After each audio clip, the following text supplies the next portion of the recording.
இந்த ப்ளே, இந்த படம் எல்லாத்துக்கும் ஃபஸ்ட்டு நன்றி. வைஜிஎம் சார் பேசுவார் அப்புறம், பட் நான் அவருக்கு முன்னாடி பேசுகிறேன். Thank you super star Rajinikanth. ஏன் அவருக்கு ஏன் நன்றி? ஏன்னா கிட்டத்தட்ட 4-5 தடவை இந்த ப்ளேயை பார்த்துட்டு எவ்ரி டைம் வைஜி மகேந்திரன் சார்கிட்ட இதை படமாக பண்ணுங்கள், இதை படமாக பண்ணுங்க சொல்லிகிட்டே இருப்பார். அவருக்கும் இதை சொல்லிகிட்டே இருக்கார் ரஜினி சார். அந்த மைண்ட் ஓடிகிட்டே இருந்து கரெக்டாக அந்த ஒரு தடவை நான் ப்ளே பார்த்துட்டேன். எனக்கு தெரியாது ரஜினி சார் சொல்லியிருக்காருன்னு. நான் போய் மகேந்திரன் சார் அற்புதமான ஸ்கிரிப்ட் ஆச்சு அது சினிமாவுக்கு. அவருக்கு ஆஹா இது நல்ல மேட்ரு ஆச்சு சொல்லிவிட்டு உடனே ஒரு ஐடியா போட்டு இதை பண்ணலாமே சார் சொல்லிவிட்டு ஒரு அருண்கர் ஒரு ப்ரொடியூசரை அறிமுகப்படுத்தினார். அவருக்கு இந்த சினிமா இது வரைக்கும் பழக்கம் இல்லை, ஆனால் ஒரு நல்ல குட் ஃப்ரெண்ட், ஒரு பயங்கர வெறித்தனமாக இருந்தார். இந்த படம் பண்ணலாம் சார், நான் பண்ணுறேன் சார், எனக்கு இந்த ப்ளே ரொம்ப பிடிக்கும் சார் சொல்லி ஒரு மீட்டிங்கில் நீங்கள் டைரக்ட் பண்ணால் நான் பண்ணுறேன் சார் சொன்னார். சரி, ரொம்ப ஈஸி. நம்ம ஒரு ரீமேக் பண்ணுறது ஈஸி, ஒரு நாவல் எடுத்து அடாப்ட் பண்ணிருக்கேன் நான் இது வரைக்கும் முன்னாடி. அந்த அம்மாங்கிற படம் சுஹாசினி அம்மா நடித்தாங்க தெலுங்கில். ஃபஸ்ட் டைம் ஒரு தியேட்டர் ப்ளேயை அடாப்ட் பண்ணணும் சினிமாவில் ரொம்ப கஷ்டம். ஏன்னா ப்ளே ஒரு கேரக்டர்ஸ் எல்லாமே அங்கேயே தான் இருப்பாங்க. வேறு இதுலேயுமே அதில் டயலாக்லேயே நிறைய சொல்லிவிடுவாங்க. இவாளுக்குள்ள ப்ராப்ளம் இருந்தது, இவன் பாஸ்ட் கதை எல்லாமே இன் டயலாக்ஸ். இதை சினிமாவுக்கு அடாப்ட் பண்ணும்போது அந்த டைம் ஃப்ரேம் எல்லாமே மாற வேண்டியிருக்கு. அங்கே செட்டோட ப்ராப்ளம்ஸ் இருக்கும் அவளுக்கு. There are some things which they cannot do on theatre. அது சினிமாவில் அடாப்ட் பண்ணும்போது இட் வாஸ் அ சேலஞ்ச். ஒரு தடவை ரிக்வெஸ்ட் பண்ணி எனக்கு ஃபுல் ப்ளே ஒரு வீடியோ பண்ணி கொடுங்க சார்னு. வீடியோ பண்ணி கொடுத்தாங்க. பார்த்துட்டு செகண்ட் டே ஸ்க்ரீன் ப்ளே எழுதிட்டேன். நானே கன்ஃபியூஸ் ஆகிட்டேன். என்னடா ப்ளே பார்த்தா 2வது நாள் ஸ்க்ரீன் ப்ளே எழுதிட்டேன், எதுவும் மிஸ்டேக் ஆகிருக்குமா சொல்லிட்டு மறுபடியும் ப்ளேயை பார்த்தேன், ஸ்க்ரீன் ப்ளே பார்த்தேன். It look good sir. YGM sir screen play ready ஆகிடுது சார். நான் சார் 2 days ஆச்சு சார், தெரியல சார் ஃப்ளோ வந்துடுத்து அப்படின்னு. ஒரு தடவை வாங்க சார் சொல்லி ஃபுல்லாக நரேட் பண்ணேன் அவருக்கு. எவ்வளோ பியூட்டிஃபுல்லாக நீங்கள் அந்த ப்ளேயோட எசன்ஸை விடாமல் ஸ்க்ரீன் ப்ளே கொண்டு வந்துருக்கீங்க சார், ரிமார்க்கபிள் சொல்லிவிட்டு he was so happy. Producer Arun sir sir நான் ரெடி சார், சூப்பராக இருக்குது சார். இப்போது கர்நாடிக் சங்கீத் நான் இது வரைக்கும் பண்ணதில்லை. சங்கமம்னு ஒரு மியூசிக்கல் படம் பண்ணேன். ஆனால் I have never down Carnatic musicians மேலே ஒரு ஃபுல் ஃப்ளெஜ்ட் ஒரு ஸ்கிரிப்ட், ஒரு சினிமா. யார் சார் மியூசிக் சொன்ன உடனே வைஜிஎம் சார் சொன்னார். சார் தேவா சார் இந்த ப்ளேயை பார்த்துட்டு இது கொஞ்சம் நான் என்னோடய ஷெல்ஃபில் கானா இருக்குது, செமி கிளாசிக்கல் இருக்குது, மெலடி இருக்குது, எல்லாம் இருக்குது, ஆனால் ஒரு கர்நாடிக் இது வரைக்கும் நான் பண்ணல சார், எனக்கு ஆசை அப்படின்னு அவர் சொல்லியிருக்கார் சார். உங்களோட தேவாவோட சாரோட காம்பினேஷன் தெரியுமே, பண்ணலாமா கேட்டார். சார் தேவா சார் அப்படி அந்த விருப்பம் காட்டியிருக்காருன்னு லெட்ஸ் டூ இட். உடனே தேவா சாரை இந்த படம் பண்ணலான்னு சொல்லி டிசைட் ஆச்சு. இது யார் லிரிக்ஸ் சொன்னோன்னே உடனே எனக்கு பர்சனலாக பாவிஜய் பிடிக்கும் சார், தேவா சார் எனக்கும் பாவிஜய் பிடிக்கும் அப்படின்னாரு. Very good. ஆனால் சங்கராபரணத்தில் SPB sir full ஃப்ளெஜ்டாக first time Carnatic songs. அதில் சிந்து பைரவியில் ஃபுல் ஜேஸ்தாஸ். இதில் யார் பாடலாம்? கர்நாடிக் மியூசிக் பாடுறதுக்கு பக்கா அந்த மாதிரி ஒரு வெயிட்டாக சாங் பாடுறதுக்கு யார் சொன்னோன்னா தேவா சார். சங்கர் மகாதேவன் சார் பாடினா நல்லாயிருக்கும். சங்கர் மகாதேவனோட பில்லு நம்மளால் அஃபோர்ட் பண்ண முடியாது சார், சும்மா இல்லை சார். சரி, எனக்கு ஆளை வந்தான், அவர் தான் மியூசிக் பண்ணார் அண்ட் சங்கமத்தில் டெபியூ பண்ணியிருக்கார், நல்லா தெரியும் எனக்கு. சும்மா சங்கர்ஜி இந்த பாட்டு இந்த மாதிரி ஒரு படம் பண்ணுறோம், சிந்து பைரவி சங்கராபரணம் மாதிரி, நீங்கள் பண்ணுறீங்களா கேட்டேன். Send me the song for you, anything I will do, but I can't afford you. உங்களை நான் அஃபோர்ட் பண்ண முடியாது சார், உங்கள் பட்ஜெட், நீ முதல்ல அனுப்பேன் பாட்டு அப்படின்னாரு. பாட்டு அனுப்பினேன். செகண்ட் டே ஃபோன் பண்ணிட்டார் பாட்டை கேட்டுட்டு. he was in US. Suresh, இந்த பாட்டை கேட்டு நான் பாடலைன்னா I will be doing the biggest blunder of my life. அவ்வளோ பியூட்டிஃபுல் சாங் நான் பண்ணுறேன், டெஃபினட்டாக பண்ணுறேன். 2 பாட்டும் எனக்கு லிரிக்ஸை பாவிஜய்கிட்ட கொடுக்க சொல்லுங்கள், நான் பாடிடுறேன்ட்டார். அண்ட் அவரே பக்கத்தில் அந்த லிரிக்ஸை யாருமே போல அவ்வளோ இன்வால்வ்டாக அந்த பாட்டை 2 பாட்டையும் பாடிட்டு அனுப்பினார். பிலீவ் மீ, நானும் தேவா சாரும் சார் அன்இமேஜினபிள் சார், இப்படி அவர் பாடுவார் எதிர்பார்க்கல சார்.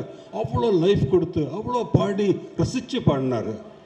அப்புறம் சார் தேங்க்யூ சார், உங்களோட அக்கௌண்ட் நம்பர் கொடுத்தீங்கன்னா நான் பணம் ட்ரான்ஸ்ஃபர் பண்ணுறேன்னு சொன்னேன். வாட் சுரேஷ், லைஃப்பில் earning money is different, but இந்த மாதிரி வாய்ப்பு வந்து லைஃப்பில் கிடைக்காது. I am a musician, a singer. எனக்கு இந்த மாதிரி ஆப்பர்ச்சுனிட்டி கொடுத்ததுக்கு I will be grateful to you and Deva and Pa விஜயன்ட்டார். அதுலேருந்து அவரோட love for the songs, love for us was really remarkable. And இந்த பிளாட்ஃபார்மில் I am really thanking Shankar Mahadevan. எனக்கு அவருக்கு நேஷ்னல் அவார்டு கிடைக்குங்கிற ஒரு நம்பிக்கை இருக்குது எனக்கு. அந்த கிளைமேக்ஸும் அவ்வளோ எக்ஸ்ட்ராடனரி பாடினார். இந்த கம்போசிங் பண்ணும்போது நிறைய இன்ட்ரெஸ்டிங் சின்ன மேட்டர் நடந்தது. டக்குன்னு தேவா சார் கர்நாடிக் மியூசிக்கே இவ்வளோ ஃபாஸ்ட்டாக கம்போஸ் பண்ணார் எதிர்பார்க்கல. ஆனால் அதையும் விட ஸ்பீடில் பா விஜய் பக்கத்தில் உட்காந்து அவர் இங்கே கம்போஸ் பண்ணுவார், இவர் லிரிக் எழுதுவார். என்ன சார் இது இப்போ தானே போட்டார், இது கரெக்டாக இருக்கா சார்? வித்தின் பட் இஸ் ஆக்சுவலாக எங்கள்கிட்ட மேக்கிங்கே இருக்குது. அவர் கம்போஸ் பண்ணுறாரு, இவர் டக்குன்னு லிரிக் எழுதுறாரு. வித்தின் 2 days ஒரு நாள் ஒரு சாங் கம்போஸ் பண்ணுறோம், பாட்டு ரெடி ஆகிட்டே போகிறது. அப்போ சடனாக ஒரு நாள் பா விஜயன் பக்கத்தில் உட்காந்து, சார் இந்த படத்தில் ஏதோ ஒரு சைன் இருக்குது சார், ஏதோ ஒர்க் அவுட் ஆகுது சார், டக்கு நல்லா நடக்கிறது, ரொம்ப நல்லா வந்துட்டுருக்கு, நான் டயலாக் எழுதிட்டுமா கேட்டார். வை நாட், எழுதுப்பான்ட்டேன். ஆனால் இப்படி எழுதுவார் எதிர்பார்க்கல. ஃப்ளோர்டு. அதில் ஹைலைட் வந்து சத்யராஜ் சார் வந்து ஷூட்டிங் வந்தார். அந்த பேப்பர் வாங்கினார். பார்த்துட்டு யார் டயலாக் கேட்டார். பா விஜய். சூப்பர். சமுத்திரக்கண்ணிக்கு சீன் ஃபஸ்ட்டு டயலாக் பேப்பர் கொடுத்தேன், படித்தார். யார் டயலாக்? பா விஜய். சூப்பர். படம் முடிஞ்சு அப்புறம் சுஹாசினியும் கேட்டாங்க, இது நல்லா இருக்குது டயலாக்ஸ், யார் எழுதியிருக்கான்? பா விஜய். ரொம்ப பியூட்டிஃபுல்லாக இருக்குது. She started enjoy. படம் முடிஞ்சது. ஃபஸ்ட் காப்பி ரஜினி சார் கூப்பிட்டு காட்டினேன். இன்டர்வெல்லில் திடீர்னு சுரேஷ் எங்கே அவங்க பின்னாடி உட்காந்துருக்கேன் சார். திரும்பி பார்த்தாரு. யார் டயலாக் கேட்டார். இது என்னடா அது எல்லாரும் that was how brilliant his dialogues were. So picture எங்கேயோ ஆரம்பித்து it went on to become a musical. Songs, lyrics எல்லாமே ஃபேண்டாஸ்டிக். ஆக்டர்ஸ் வரும்போது வைஜிஎம் சார் ரிக்வெஸ்ட் பண்ணார், சார் இந்த பாக்யம் ரோலுக்கு சுஹாசன் எப்படி இருக்கும்? சிந்து பைரவிலேருந்து அவங்களோட நான் ட்ராவல் பண்ணியிருக்கேன், நாங்கள் ட்ரிச்சிக்கில் ப்ளேயெல்லாம் பண்ணியிருக்கோம், ரொம்ப டெரிஃபிக் நட்பு எங்களுக்கு. ஸோ ஐ சார் ஹாசினி பண்ணாங்கன்னா ஃபேண்டாஸ்டிக்காக இருக்கும், பண்ணுறாங்களா கேளுங்க. நான் ஐ மெட்டர் நரேட் பண்ணேன்.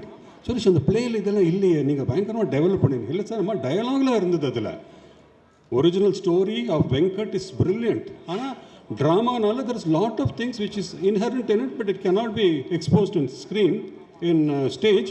அது ஸ்க்ரீனுக்கு அடாப்ட் பண்ணிருக்கேம்மா. ஸோ பியூட்டிஃபுல்லாக இருக்குது, I am doing it. And then இந்த ரோலுக்கு தான், சத்யராஜ் சார் ரோலுக்கு தான் ரொம்ப யாரெல்லாமோ பேரும் அடிபட்டது. ஆனால் எப்போ சத்யராஜ் சார் பண்ணலாமா கேட்ட உடனே பேசுங்கன்னார். நான் வந்து குவைட்டாக ஃபோன் பண்ணி எங்கேயோ ஷூட்டிங்கில் இருந்தார். சார் இந்த மாதிரி ஒரு ரோல், சாரி சஸ்பென்ஸாக வைக்க சொன்னாங்க, அதனால் அந்த ரோலை பற்றி நான் சொல்லலை. சார் நீங்கள் பண்ணுறீங்களா கேட்டேன். சார் இது நான் பண்ணினா ஓகேயா அப்படின்னு கேட்டார். ஓகே சார், ஓகே அப்படின்ட்டார். வந்து அந்த பர்ஃபார்ம் பண்ணி அந்த டயலாக்ஸ் டெலிவரி எல்லாம் பண்ணதுக்கப்புறம் எனக்கு தெரிஞ்ச ஃபஸ்ட் டைம் சத்யராஜ் சார் படம் பார்த்து எமோஷ்னல் ஆகி அந்த கிளைமேக்ஸில் அவர் அழுது நான் I never expected. It was so emotional. ரொம்ப இவ்வளோ பிரமாதமாக வந்திருக்கு, என் ஃபுல் படம் பார்க்கணும்னு சொல்லிட்டு ரீ ரெக்கார்டிங் முடித்து ஃபுல் படம் பார்த்து கிளாப் பண்ணிட்டு போனார். இட்ஸ் அ ஃபேண்டாஸ்டிக் ஃபிலிம் சொல்லியிருக்காரு. வீடியோவில் கூட பார்த்துருப்பீங்க. He really enjoyed. இதில் பல ஒருத்தர் பற்றி பேசியிருக்காங்க. But as a director Thalaivasal Vijay truly fantastic performance இதில் கொடுத்துருக்காரு. நீங்கள் எல்லாருமே அவரோட இன்னொரு லெவல் ஆஃப் பர்ஃபார்மன்ஸ் பார்ப்பேன். ஹி லிவ்ட் த ரோல், அவ்வளோதான் நான் சொல்லுவேன். அதே மாதிரி ராஜ் ஐயப்பா, இவர் வர முடியல, தட் பாய் டிட் பிரில்லியன்ட்லி. ஒரு வைஜயவேந்திரன் சார் சுஹாசினிக்கு முன்னாடி இந்த பர்ஃபார்ம் பண்ணுறது not easy. He brilliantly performed. And Ramya Pandian, Sathyaraj sir மட்டும் இல்லை, சுஹாசினி ஃபோன் பண்ணி அந்த பொண்ணு நல்லா நடிக்கிற சுரேஷ் அப்படின்னாங்க. எல்லாருக்குமே வைஜி மகேந்திரன் சார் சார் இல்லை என்ன சார் அந்த பொண்ணு ரொம்ப கான்ஃபிடெண்ட்டாக இருக்காங்களே. But truly very confident performer. நான் என்ன எதிர்பார்க்கல, but she rose to the occasion and she has given one of the finest performance. இந்த பிக்சருக்கு பெரிய pillar of strength Ramya Pandian. அதை எல்லா ஆக்டர்ஸுமே have done extremely good job. JP sir எனக்கு ரொம்ப வருஷமாக தெரியும், ஃபோன் ஃப்ரெண்டு நாங்கள். அன்எக்ஸ்பெக்டடாக சார் ஒரு இம்பார்ட்டன்ட் ரோல், நீங்கள் தான் கிரிட்டிக்கல் டயலாக் சொல்லணும் சார், கிரிட்டிக்கல் சீன் பண்ணுறீங்களா, எப்போ ஷூட்டிங் கேட்டேன்.